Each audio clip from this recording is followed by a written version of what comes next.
Greetings, people. I have something I want to show you in Fmod. So, as I've mentioned before, I'm working on an indie game project, and the particular project is an investigation type game, a puzzle solving game, um, a deduction type game, where there's moments where the main character is making important deductions, connecting the dots, connecting different leads and cases together and solving the case. So there needs to be a form of musical track that occurs during those moments, heightened emotional moments whenever those deductions are occurring, clues are being connected together, and the case is being solved. So I opted to go for what I call a branching approach or a horizontal resequencing approach. In game audio and other forms of adaptive audio, one of the ways in which we can create an ever-evolving musical score that occurs during certain moments within our game's narrative is by sectioning out the music along a timeline horizontally and finding interesting ways to use logic commands to transition between those different sections of music based on something that's occurring within the game logic. Now, in this particular instance, I ran into a bit of a problem that I needed to solve, and I came up with a simple solution that seems to be working so far. And that is, I wanted a certain kind of musical stinger to occur in line with the music before the transition to the next section of music occurs. So I'm about to show you this piece of music, but just for a little bit of context, this piece of music occurs in 5-bar loops. So every 5 bars, it loops over.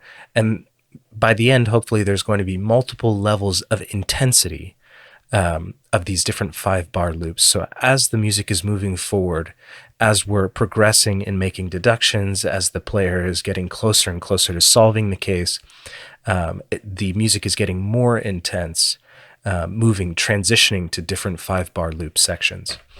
And I want these stingers to occur at the very end of those 5-bar phrases, right before we transition into the next level of intensity.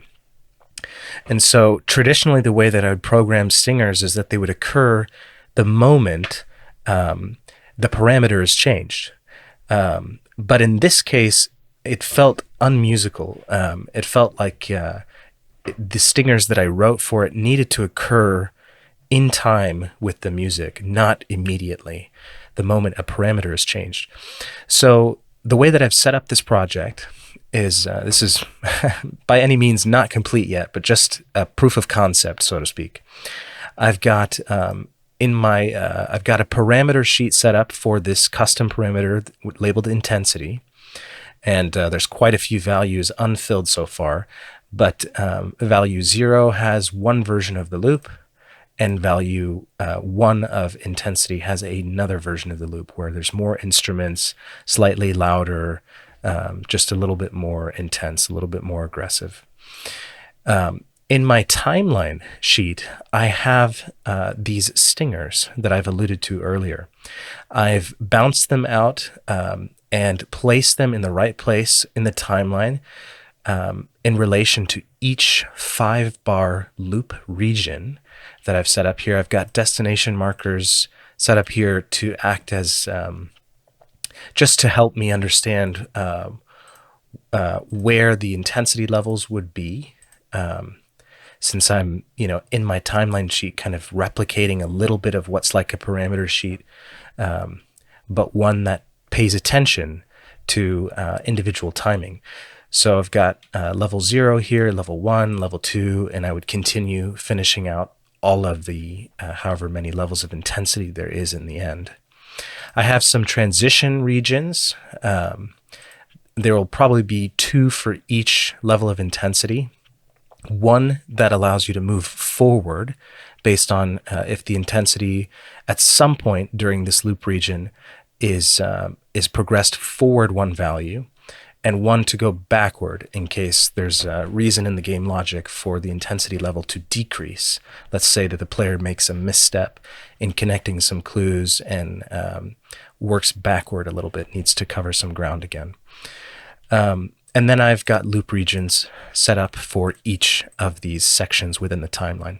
And as you can see, I've got these stingers positioned at the very end of their phrases, lined up with the tempo and timing of the music.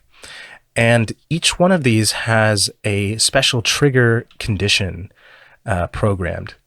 So, for instance, stinger 1 here within the 0 intensity section of my timeline sheet has a trigger condition of whenever the parameter for intensity is set to 1, this is set to play.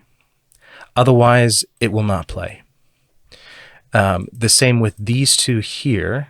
Let's see, this one is for the stinger that implies we're moving backward in progress. So we're going to go back to level 0. This is set to if the parameter intensity is at 0, it'll play. This one is set to if the parameter is set to 2 or above, this will play. So this allows the possibility for me later, if I want to program it so that the intensity can jump from one level over multiple levels to a much higher level without having to transition through all of them. And so what makes all of this work is that these transition regions up here are set to quantize every 5 bars. So they will only transition to the next section if we're meeting the parameters for the transition condition. In this case, this one is set to if we're moving from, if the intensity level is set to 1 or above, then it'll move to this region here. And the same with these other two. But they're quantized to every 5 bars so that it's not going to happen instantaneously. It's going to wait out until the 5-bar loop completes, and then it will transition, which is what allows for these stingers to occur within a musical timing, as opposed to immediately upon changing of the intensity parameter. So enough talking. Let me show you what happens practically.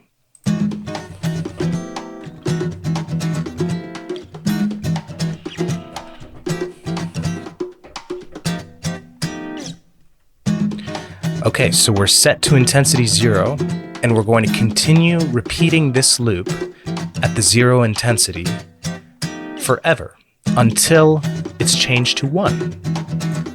And it's not going to occur right away.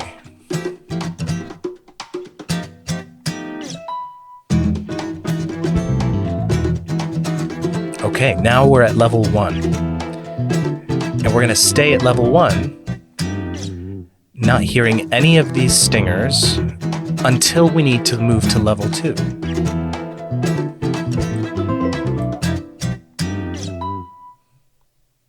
And here we are in level 2 where I haven't programmed any music, so we just have silence.